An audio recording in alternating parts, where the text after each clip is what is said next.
이곳을 지나소서. 이곳을 만지소서. 내 안에 죽어가는 모든 예를 다 살아나리라. 목회자 생각 172번째 2024년 기부금 영수증에 관하여 2024년 1월 21일 우리가 사는 사회에서는 교회에 내는 돈을 기부금이라고 합니다. 그러나 우리는 교회에 내는 돈을 헌금이라고 합니다. 헌금이 무엇일까요? 쉬운 말로 교회에 돈을 바치는 것을 말하는데 반드시 자발적인 방식으로 돈을 냅니다. 사회에서는 기부금을 해서 공공사업이나 자선, 장학사업의 일을 돕기 위해 개인이나 또는 단체에 아무런 대가 없이 돈을 냅니다. 헌금은 자발적인 면이 강조되고 기부금은 아무런 대가 없이 주는 돈을 강조하고 있습니다. 그런데 그 돈을 왜 낼까요? 눈에 보이지 않지만 하나님이 존재한다는 믿음을 가지고 헌금을 본다면 놀라운 의미가 있습니다. 일단 하나님이 전지전능하시고 창조주인데 구태여 돈이 필요하실까요? 돈은 어떻게 보면 종이 조각에 불과하지만 사회 통념에 의한 가치가 부여되어 무엇인가 얻을 때 필요한 수단이 됩니다. 하나님이 뭐가 아쉬우셔서 그 돈을 요구하실까요? 네, 그렇습니다. 하나님이 돈이 필요해서가 아니라 어떤 의미가 숨겨져 있기 때문입니다. 가장 중요한 것은 하나님에 대한 믿음이 준 놀라운 효과입니다. 그러니까 헌금은 반드시 하나님이 계셔서 나에게 무엇인가를 해주셨다는 믿음과 근거가 있어야 합니다. 내가 살아오면서 하늘로부터 도움을 받았다고 느끼거나 그런 믿음이 들 때이거나 실제적이고 구체적인 긍정적인 사건이 있을 때입니다. 이것이 나에게 좋은 감정이 들어 자발적이고 순수한 감사의 표현이 됩니다. 눈에 보이지 않지만 하나님이 나를 향한 사랑과 신뢰에 대한 고마움을 표시하는 것입니다. 감사는 표현되어야만 알 수 있습니다. 그것을 공식적인 창구인 교회라는 하나님의 산을 모임 가운데서 나타내는 것입니다. 또 하나는 미래에 예측 가능한 투자입니다. 헌금은 하나님에 대한 감사의 표현이기에 과거의 사건뿐 아니라 앞으로 일어날 일들에 대해서도 감사로 표현하는 것입니다. 앞으로 일어날 좋은 일들로 인해 감사할 것을 미리 내다보는 것과 같습니다. 헌금이 감사와 투자라는 이해가 맞는다면 나의 삶은 역동적으로 펼쳐질 것입니다. 그것을 확인하기 위해 헌금의 계수가 필요합니다. 내가 하나님을 기억할 때 그래도 내가 이만큼은 했다라는 것을 알 수 있습니다. 자본주의 사회에서도 기부금을 인정해 줍니다. 그 사람이 어떤 사람인가를 평가할 때 다른 이들을 위해 기부한 것을 좋게 봅니다. 하물며 살아계신 하나님은 오죽하시겠습니까? 그것을 나는 기억해야 합니다. 구체적인 액수까지는 아니더라도 내가 한 헌금을 알고 있어야 합니다. 그리고 계획도 세워야 합니다. 그 달이나 그 주간 하나님이 행해 주셨던 그리고 행해 주실 긍정적인 결과와 연관이 있기 때문입니다. 목사인 저도 성도의 가정의 상황을 파악할 때 이것으로도 알 수 있습니다. 하나님이 성도의 가정에 복을 주시는데 소득의 10분의 1을 흘러보내니 그만큼 하나님이 부어주신다고 생각할 수 있습니다.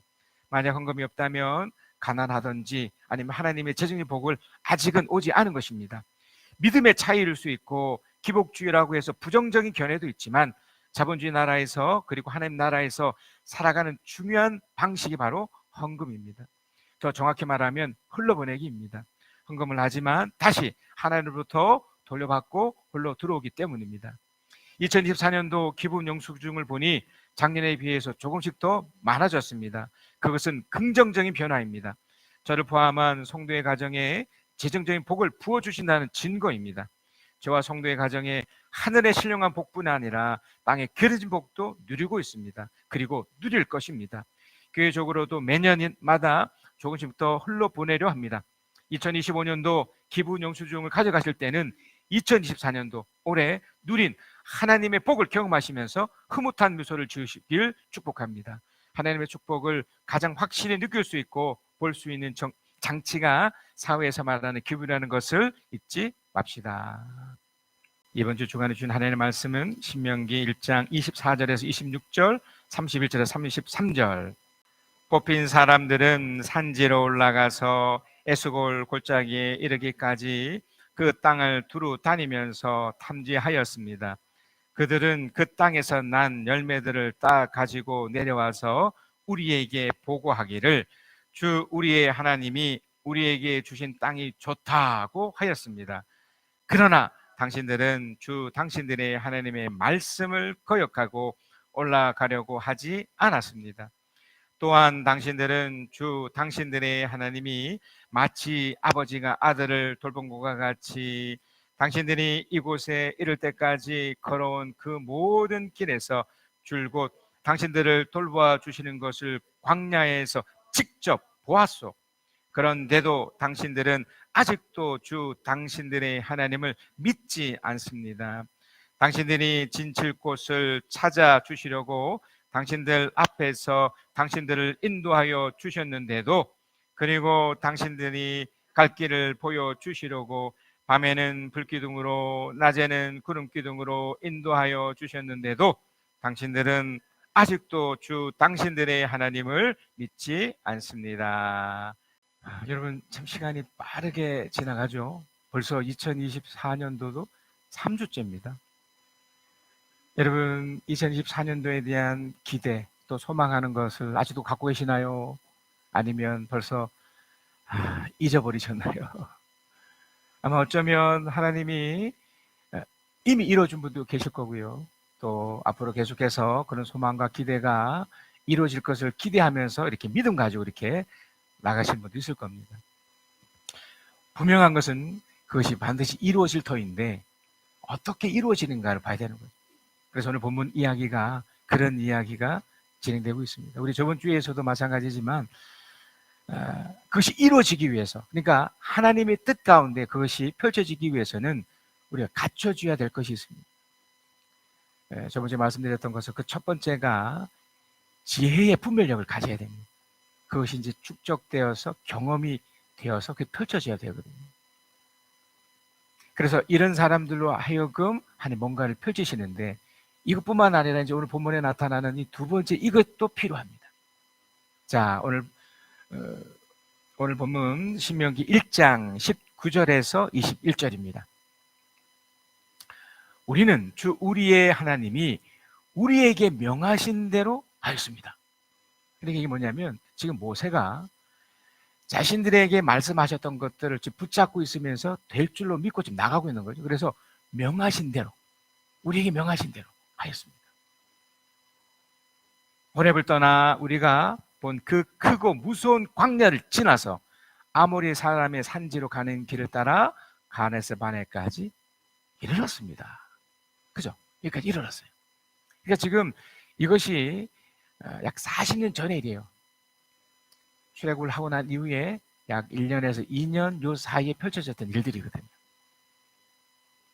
20절입니다. 그때 내가 당신들에게 일렀습니다. 이제 당신들은 주 우리의 하나님이 우리에게 주시는 아모리 사람들 산지까지 왔습니다.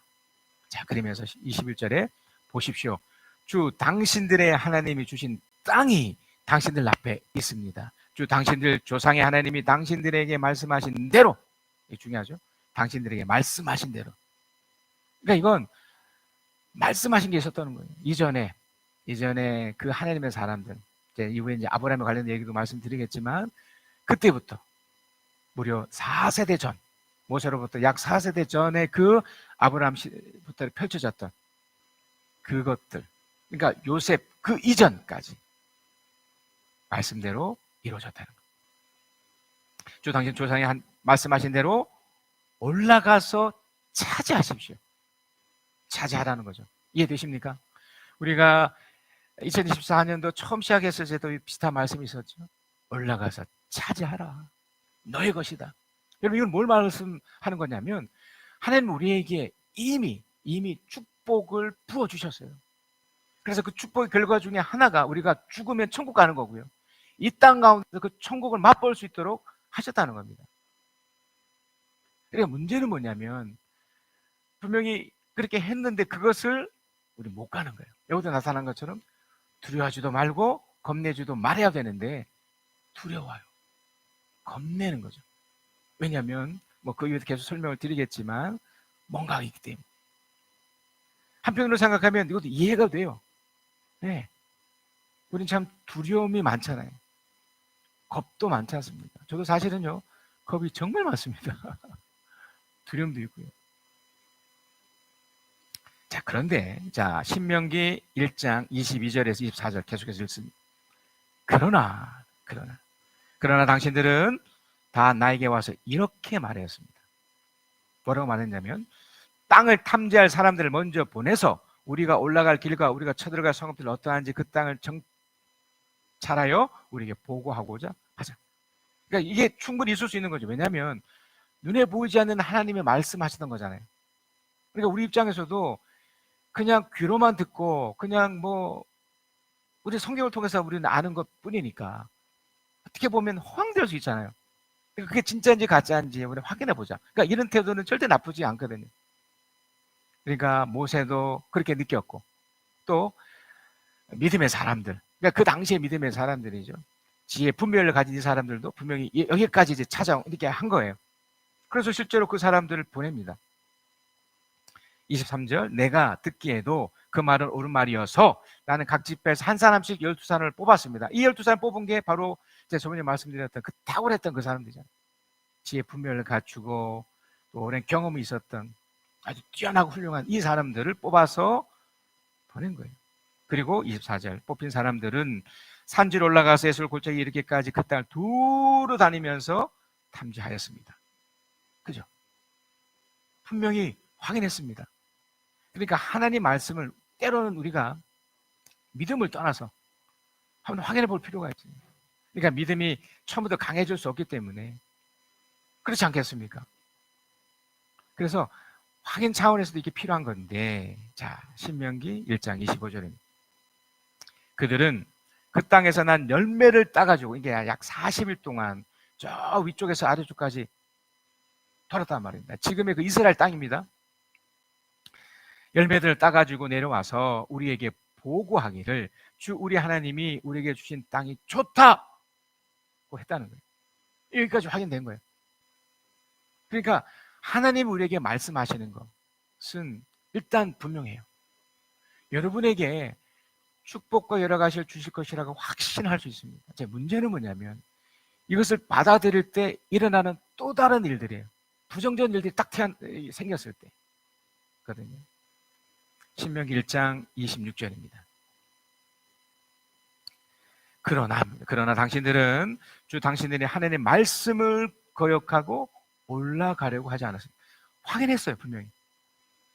그러니까 우리도 분명 이제 신앙생활 오랫도록 하신 분들도 우리 가지는 이제 특성이 오랫동안 이제 교회에 이제 익숙하다 보니 이런 문화나 이런 것이 익숙하다 보니까 하나님에 대해서도 이제 어느 정도 그러려네 하는 거죠. 근데 삶의 현장 속에 딱 갔을 때 어려움이 딱 부딪힐 수 있거든요.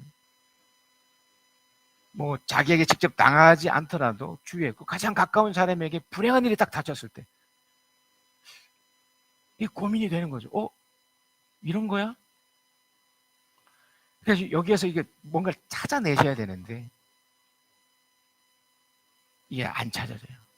일단 어려우면 어렵거든요. 두려운 거거든요. 이 겁내버리는 거죠. 그러면서 그들이 이제 어떻게 돌변하기 시작하냐면 이제 올라가지 않기로 했잖아요. 27절에서 28절입니다. 당신들은 장막 안에서 원망하면서 말했습니다. 이 원망이라는 게 무서운 거예요. 원망. 처음에 이 원망은 어디서 시작되냐면 불만부터 시작해요. 불만. 왜 안 되는 거야? 분명 탁월한 사람들이었어요. 엄청난 사람들이었습니다. 지혜와 분별력을 가진 또 경험도 풍부했던 또 하나님을 경험했던 사람들인데 분명히 하나님이 약속하신 대로 이게 맞는 것 같은데 뭔가 이게 깨름직한 게 있는 거예요. 안 좋게 펼쳐지는 거예요. 그러니까 이게 불만이 불평이 되고요. 불평이 결국 원망이 되는 거예요. 망. 그러니까 이게 어떻게 보면 또 다른 소망이거든요. 안 돼. 아직 일어나지 않았거든요. 그런데도 스스로 포기하는 마음이 원망이라는 거죠. 안 돼. 하나님은 그럴지 몰라도 나는 안 돼. 이렇게 되는 거예요. 주님께서 우리를 미워하신다. 그렇지 않거든요. 그러니까 불행한 일을 앞에 두고서 그렇게 스스로가 느끼는 거예요. 우리가 여기에 속는 거죠. 아직 일도 일어나지 않았거든요. 아무것도 일어나지 않았는데도 불구하고 불행한 일이 딱 생겼다는 그 이유 하나만으로, 그것도 불행이라고 그냥 스스로 그냥 생각해 버린 거예요. 여러분, 우리는 다 인생을 한 번 삽니다. 긴 인생을 산다 하더라도 한 번 사는 거예요. 얼마나 많은 우여곡절을 겪겠습니까? 그걸 생각하지 않는 거예요. 그러니까 마치 신앙을 가지고 있으면 아무 일도 일어나지 않은 거죠. 그건 잘못된 생각이죠. 우리는 온실 아래 있는 게 아니잖아요. 우리는 이 광야 같은 인생 속에 또 사탄의 강력한 이 위협과 유혹 속에 살고 있고, 또 하나님을 모르는 수많은 사람들 속에 경쟁하며 살고 있잖아요. 근데 이곳에서 이거를 잘 파악하지 못하고 이걸 하나님에 대한 이해가 없다면 이렇게 되는 거예요. 하나님 우리를 미워해 버린다고 생각한 거예요. 이들이 처음에 이렇게 생각은 아니었을 텐데 여기까지 가버린 거예요. 어떤 아직 일어나지 않은 일에 대해서 딱 와버리니까 미워한대요. 하나님 날 미워한다고 생각합니다. 아모리 사람의 손에 어떻게 된다고 생각합니까? 우리를 내주어 전멸시키려고 우리 이집 땅에서 이처럼 이끌어내셨다.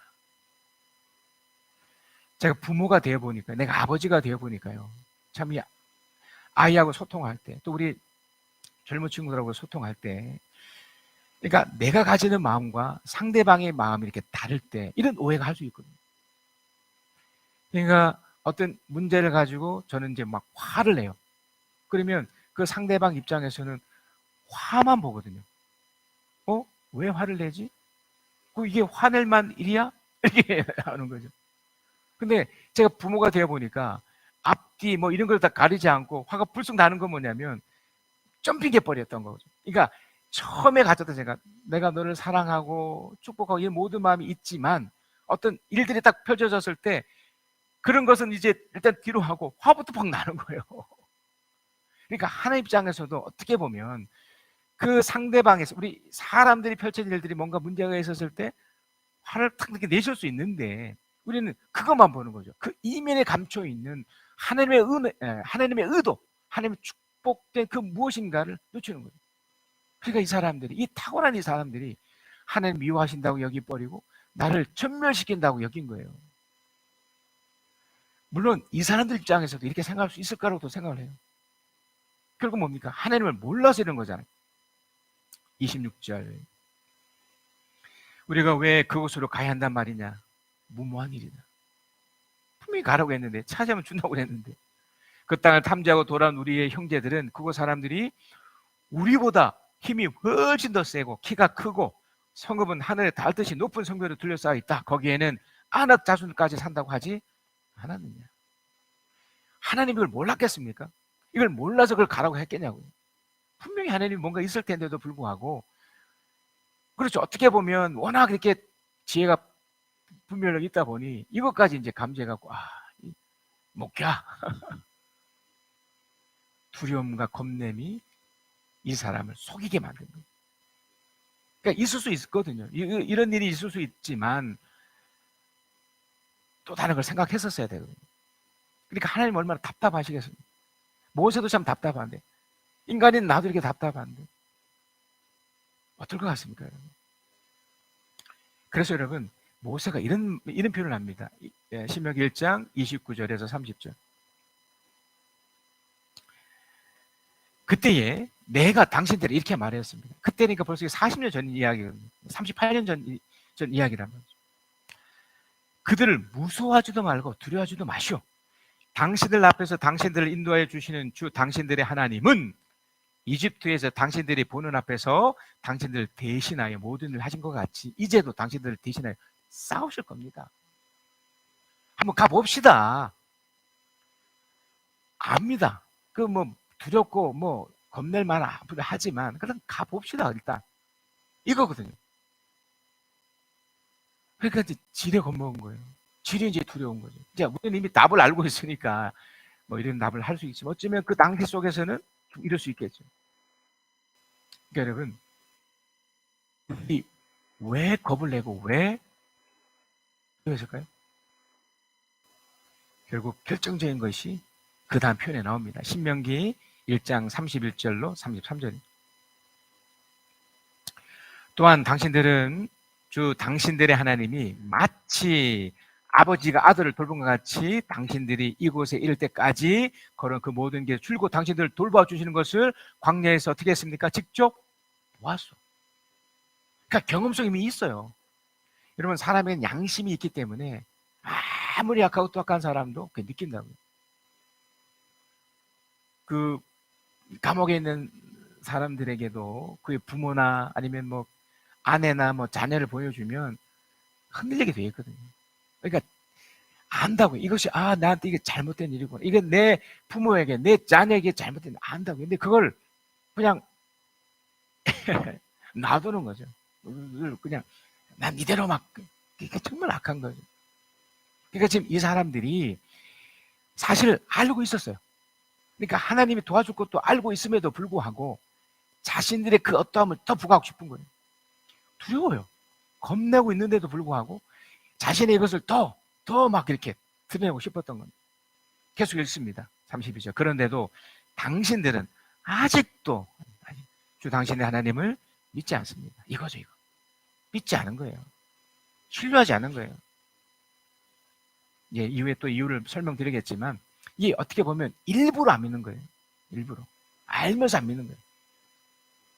그래서 여러분, 실제로 이렇게 원색적인 복음을 전하잖아요. 그럼 대부분의 사람들이 다, 저도 교회 한번 다녀왔습니다, 저 옛날에 다 뭐 그랬어요, 다 있는 얘기 다 해요.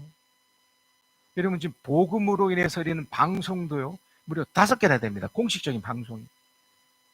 24시간 계속 들으면 들을 수 있고요. 울산만 해도 교회가 550개나 됩니다. 뭐 2단 뭐 이런 거 다 포함하면 600개가 넘고요. 얼마나 많습니까? 그러니까 사람들이 이걸 다 알고 있다니까요. 그런데 일부러 안 받아들이는 거예요. 여러분, 주위에 알만한 분들에게 한번 설명해 보세요. 그들이 이 복음을 몰고 갔습니까? 아니요, 압니다. 근데 믿지 않는 거예요. 이게 받아들이지 않는 거예요. 뭐 무시해서도 그렇고, 뭐 겁내 뭐 그런 것도 있지만, 본질적인 것은 무시해서 그럽니다. 그러니까 안 받아들이고 원치 않다는. 자, 계속 읽습니다. 당신들이 진칠 곳을 찾아주시려고 당신 앞에서 당신들을 인도하여 주셨는데도, 그리고 당신들이 갈 길을 보여주시려고 밤에는 불빛으로 낮에 구른 길을 인도하여 주셨는데도 당신들은 아직도 주 당신의 하나님을 믿지 않습니다. 여러분, 이것에서 한번 여러분 점검하셔야 돼요. 우리 스스로도. 나를 점검하기 가장 좋은 방법은 뭐냐면 여러분의 마음의 상태를 늘 점검하셔야 돼요. 저 같은 경우도 내 안에 어떤 불안이 있고요, 또 근심이 생기고 뭔가 또 불평이 딱 생기잖아요. 그건 100% 지금 속고 있다는 증거예요. 그 뭔가 하나님을 믿지 않고 있다는 이게 사인인 거예요. 왜냐하면 하나님에 대한 그 무엇인가를 놓치고 있기 때문에 그렇거든요. 그러니까 그걸 알고 있으면, 또 그걸 믿고 있으면 불안하지 않습니다. 제가 그 유명한 그 이야기를 수없이 해드렸지 않습니까? 시골길을 달려가는 그 버스에, 옛날이지만 울퉁불퉁한 그 길에 한 아이가 타고 있었어요. 운전하는 그 운전수가 있고 그 외에는 많은 사람들이 있었는데, 막 천둥이 치고 막 번개가 치고 막 흔들리는 그 차 속에 다른 사람들은 우왕좌왕하고 막 불안해하고 심지어 욕도 하면서 좀 천천히 가지고 가는데, 유독 한 아이만큼은 룰루랄라 거리며 가는 거예요. 그게 무슨, 야 아이야, 너 안 무섭니? 지금 이 난리가 났는데. 그 아이가 이런 말을 하잖아요. 운전하는 사람이 제 아버지예요. 아버지를 믿고 어찌됐든 이 흔들리던 아버지를 믿으니까 불안하지 않는 겁니다. 그걸 우리 인생에 사실 이렇게 가야 되는데 불안하잖아요. 근심에 쌓이잖아요. 불평하잖아요. 특별히 그런 얼음이 탁 펼칠 때마다 이렇게 되는 거죠. 지금 이 이스라엘 사람들이 이렇게 됐던 겁니다. 그들의 어리석음인 거죠. 두려움과 겁냄, 그리고 하나님을 신뢰하지 않는 그 무시함이 그렇게 만든 겁니다. 이것을 한마디로 말하면 이들이 가지고 있는 이 고집스러움이. 그러니까 제가 조금 전에 비슷한 말씀을 드렸지만 그들이 하나님을 모르지 않는다니까요. 여러분도 교회를 이렇게 오래 다니셨지만 하나님에 대한 이해가 조금이라도 있으면 여러분 순종할 수 있어요. 그러니까 못 받아들일 게 없습니다. 왜? 하나님이 다 하게 해준다고 해주셨고, 설사 불행한 일이 펼쳐지고 원치 않는 일이 펼쳐진다 하더라도 불안하지 않거든요. 뭔가 있어 이렇게 생각하고 이렇게 나갈 수 있는데 그것이 안 되거든요. 그것이 바로 자기 속에 있는 결국 그 고집 때문에 그래요. 고집. 또 그것이 펼쳐진 아집 때문에 그렇습니다. 여러분 고집이라는 말이 이런 말이랍니다. 자기 의견을 바꾸거나 고치지 않고 굳게 우기는 거예요. 그러니까 자기 의견이 틀릴 수 있단 말이에요. 자기 생각이 바뀔 수 있거든요. 이걸 안 바꿔요. 그러니까 하나님이 날 도와준다고 했잖아요. 하나님이 나와 함께 하신다고 그랬잖아요. 근데 이것만 보고 가야 되는데 자꾸 옆에 보니까 쓰러지는 거예요. 넘어지는 거예요. 이렇게 되니까 에이, 우기는 거죠. 아니야, 하나님은 없어. 이렇게 되는 거죠. 이 고집보다 더 나쁜 게 사실 아집이거든요. 그러니까 자기 중심의 생각으로 꽉 맥힌 거예요. 좁은 소견으로 딱 사로잡혔던. 가장 무서운 게 이거예요. 나는 안 돼. 나는 봐. 이것도 안 되고 저것도 안 되잖아. 맨날 하는 것마다 다 그렇잖아. 이렇게 생각하는 거죠. 하나님은 그렇게 한 적도 없고 그렇게 해주지도 않았는데 이렇게 고집까지. 지금 이스라엘 사람들이 아직 가보지도 않고 처음부터 겁도 냈고 두려워했고 이건 또 말씀이 계속 증거되어 있었거든요. 모세가 설득을 합니다. 아닙니다. 가도 됩니다. 또 갈렙과 여호수아도 계속 설득하거든요. 아니, 갈 수 있어요. 저도 우리 밥일 수 있거든요. 한번 해봅시다. 못 간다는 거예요. 안 간다는 거예요. 그렇게 불만과 불평과 그것이 최정점에 대해서 심지어는요 모세를 죽이려까지 해요. 여호수아 갈렙을 쳐 죽이려까지 했다는. 어떠십니까? 그러니까 그 고집과 아집을 여러분 스스로 꺾지 않으시면 방법이 없습니다. 그냥 이대로 가는 거예요. 그래서 그들은 결국 1세대는 못한 거예요. 여러분, 이스라엘 사람만 그랬겠습니까? 우리 믿음의 조상이었던 이 아브라함의 경우도 잘 나타나 있습니다. 자, 창세기 12장 5절에서 9절에 이 아브라함을 보면 좀 위로도 되지만 우리도 이렇게 이런 과정을 거쳐야 된다는 것을 이렇게 보게 될 텐데, 아브라함은 아내 사레와 조카 롯과 하란에서 모든 재산과 거기 얻은 사람들 거느리고 가나안 땅으로 가려고 길을 떠나서 마침내 가나안 땅에 이르렀다. 사실 이때가 75세쯤이었거든요. 사실 훨씬 이전. 그가 젊었을 때부터 이미 하나님의 말씀이 임했습니다. 하나님의 말씀이 주었다는 거. 가라. 젖과 꿀이 흐르는 가나안 땅으로 가라. 이때부터 있었던 거예요. 아브라함 때부터 있었던 거예요. 안 간 거예요. 그 아버지 되라도 안 간 거예요. 결국 아버지가 죽어요. 또 동생, 또 나홀도 죽고 이런 일련의 사건이 있으면 안 갔다가 아버지 죽자 비로소 이제 떠나는 거예요. 다 읽다 보니 이때 어떤 마음이냐면 둘 중에 하나죠. 정말 사실이야? 한번 가볼까? 안 가볼까? 이 기회에 서 있는 거예요. 우리도 마찬가지입니다. 처음에 믿음은 이렇게 시작됩니다. 어차피 여러분 겪어야 될 일이라면 겪어야 되잖아요. 어차피 여러분 불행은 모든 사람이 일어납니다. 나에게도 이뿐만 아니라 모두 일어나요. 이별 다 겪습니다. 고통 다 겪습니다. 그냥 55, 100부고요. 조금 일찍 가고 먼저 오고 그 차이죠. 언젠가 저에게도 내 부모가 천국을 가실 거고요. 내 자식이 또 어떻게 또 될 거고요. 나도 마찬가지죠. 그런데 이것을 생각하지 않는다면, 그러니까 지금 이 아브라함도 처음에 이걸 놓친 거예요. 다 죽자, 끝장나자, 비로소 갈까 말까 해서 간 거예요. 비로소 간 거예요. 어떻게 됐을까요? 아브라함은 그 땅을 지나서 세겜 땅 곧 모래의 상순이라는 곳을 이르렀다. 그때 그 땅에 가난한 사람들이 살고 있었다. 여기까지는 괜찮아요. 7절, 주님께서 아브라함에 나타나셔서 말씀하셨다. 보세요. 중요한 표현입니다. 내가 너희 자손에게 이 땅을 주겠다 그랬어요. 주겠다. 출애굽과 똑같아요. 우리에게도 똑같아요. 내가 널 축복하겠다. 잘 될 거야. 분명히 약속하셨거든요. 아브라함은 거기에서 자기의 나타나신 주님께 제단을 쌓아서 바쳤다. 자, 그런데 8절이에요. 이가 이제 아브라함의 두려움과 겁냄이죠. 아브라함은 또 거기서 어떻게 합니까? 떠나요. 이 짓을 무려 4번이나 해요. 거기에서 떠나면 안 되거든요. 그러니까 불안한 거예요. 두려운 거예요. 그러니까 이것이 고집이 된 거예요. 심지어 아집이 된 거예요. 하나님 분명히 축복해주고 한다고 그러는데 그러고 싶지 않은 거예요.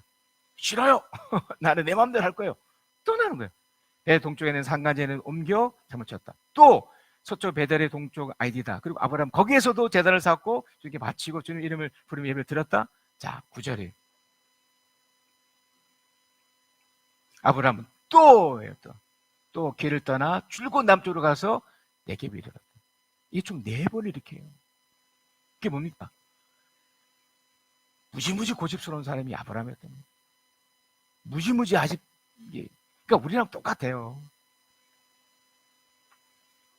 자, 어떤 일이 생기냐면 계속 피하다가 창세기 12장 10절 13절입니다. 그 땅에 기근이 들었다. 기근이. 엄청난 일이 생긴 거예요. 그죠? 기근이 들어버렸어요. 이 원어로 보면 이 기근이 보통 기근이 아닙니다. 엄청난 기근이에요. 그 기근이 너무 심해서 아브라함 이집트에서 얼마 동안 몸부치를 살려고 그리로 또 내려갔다. 그러니까 상황 여건에 늘 변하는 거예요. 조금만 어려우면 불안하고 도망가 버리고 또 불안하고 또 도망가 버리고 그러면 안 되는 겁니다, 여러분. 우리도 이럴 수 있어요. 뭐 연약하니까. 근데 이게 너무 잦은 거예요. 그래서 어떤 일이 생긴 줄 아십니까?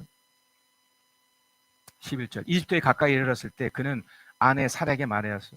여보, 나는 당신이 얼마나 아름다운 여인인가를 잘 알고 있어.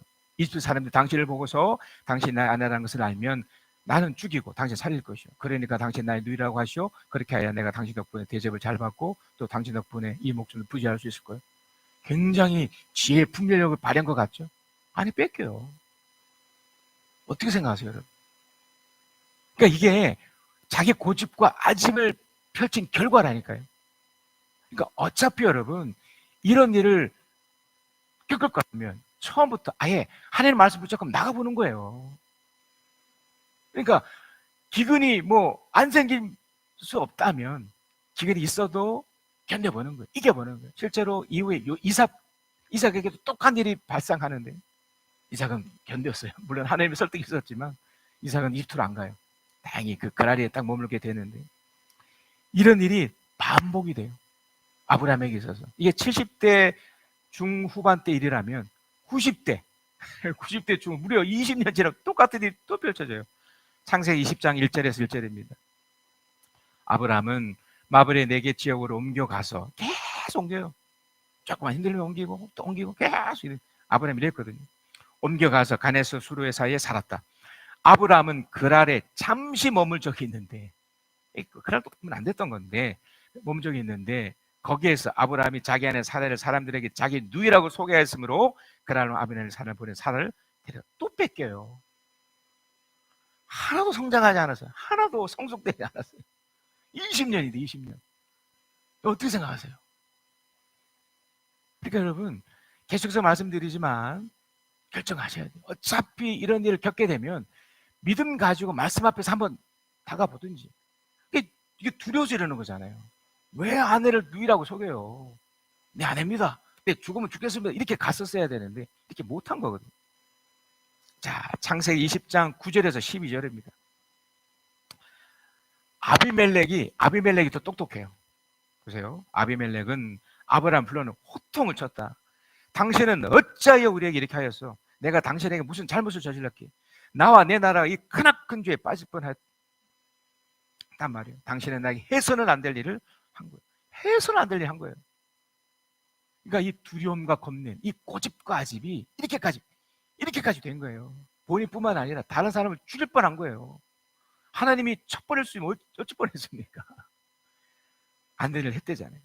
자, 그러면서 10절 아비멜렉이 또 아브라함에 말하였다. 도대체 어째서 이런 일을 저질렀단 말이에요. 아브라함 대답하였다. 이 비겁한 표현이죠. 이곳에서도 사람들이 아무도 하나님을 두려워하지 않으니까 나의 아내를 빼앗으려고 할 때는 사람들이 나를 죽일 거라고 생각했습니다.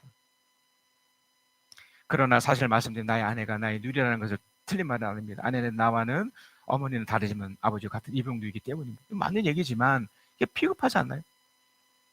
여러분 우리가 이렇게 비겁한 신앙이 될 수 있습니다. 하나님을 믿는다는 것은 이렇게 쫀쫀하거나 비겁하지 않은 거예요, 여러분. 어떻게 보면 이 아브라함의 어떻게 치부 같은 이야기잖아요. 무려 2번씩이나 자기 아내를 빼앗겨요. 그것도 속여서. 여러분 하나님 말씀대로 살면 어떻게 되는 줄 아십니까? 어찌됐든 일에 붙였을 때, 이런 어려움이 있었고 난관이 있을 때, 불행처럼 펴져졌을 때, 그럼에도 나는 하나님이 내가 저 땅을 주겠다고 했고 네가 너를 잘 될 거라고 믿고 한번 나가볼 때는 또 다른 결과가 생기거든요. 어떤 일이 생길까요? 창세기 20장 10절 18절입니다. 이제 아브라함이라는 이름도 바뀌고 이런 일을 비록 겪었지만 아브라함이 비로소 하나님을 이제 알기 시작해요. 아, 이건 내 생각대로 내 고집과 아집대로 가면 안 되는 거구나. 그가 비로소 하나님께 이제 기도해요. 여기 기도한다는 게 주님을 전적으로 의지한다는 거잖아요. 여러분, 기도는 그냥 툭 하고 하는 게 아니에요. 의지하는 거예요. 붙잡는 거예요. 이전까지는 안 했다는 거잖아요. 이전까지 안 했습니다. 무려 20년 넘게, 30년 넘게죠. 25년 넘게, 75세부터니까. 이때가 99세 이때였거든요. 아브라함이 하나님께 기도하니 비로소 하나님이 아브라함을 그의 아내와 그 여종들의 다시 아이를 가질 수 있도록 태를 열어주셨다.